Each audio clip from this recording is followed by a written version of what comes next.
Sigara hojii ganama jabaa mana taa'e wadaa ganama. Hiyyeessi gartee cunqurfamaa Oromooti gaa. Hiyyeessi karaa hojii ganama jabaa mana taa'e wadaa ganama. Gamaa gamanaa kanu taajjabanii gooshuu saree mootuta gaafa lama. Khafii ol qabee garjalaa si godhe tokkoo wal kilaafta waliif hakamaa. Oduu dur tasaanii himee bal'isaa kateessan odeesse tasaa dhabamaa. Afaan Oromoodhaa kushaasha godhe osoo danda'ee foyfamee haqamaa. Afaan Orma kaanii tolchee kabajaa kasaatii wajjin raadiyoo naqamaa.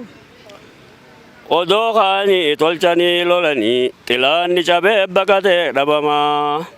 Odoo Ormi beekee oduu nu duraa hulaan cuccufaadhaa marabbanamaa.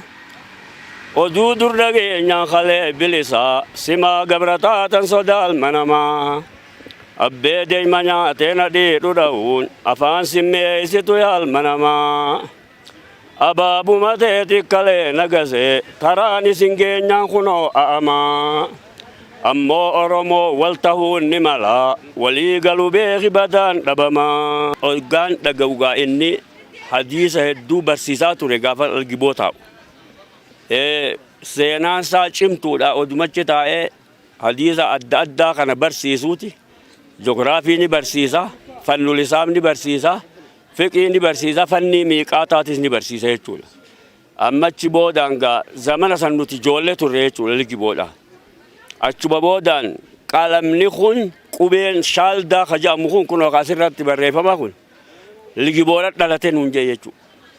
Amma nuti yoggaasa fannul isaabuma qaraana yenneeti sheekootiin teenya waan isaabaa kana hedduu waan hin beekneef bira dhayne dirqiin achi booda akkasumatti qubee shaaldaa kanaa nu barsiise waa'ee taariika Oromootillee nu barsiise dammaqee jiranni halkanii guyyaa rafu jechuudha.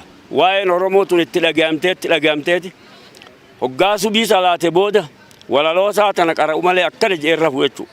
Wanni nuti irraa beekne. Akkasitti boodallee mas gizee qubeen tiyyatun gizee taariikni kun barbaadamuu dhufaa jabaadha akkaan baradhaa nuun je'eeti hedduu dammaqee jira jechuudha. Kitaaballee hedduu kaayee jira. Kitaaba sanirraa ammallee kaan ka Irsaalus Sawaariikh jedhu jira jechuudha. Kitaaba san barbaannee dhabneetiin zamana kana firditti harkeemma uummata iskuul kanatti illee kanneen wajjin irraa jabo barreessinee kitaaba tokkollee irraa lafa keenya jechuudha.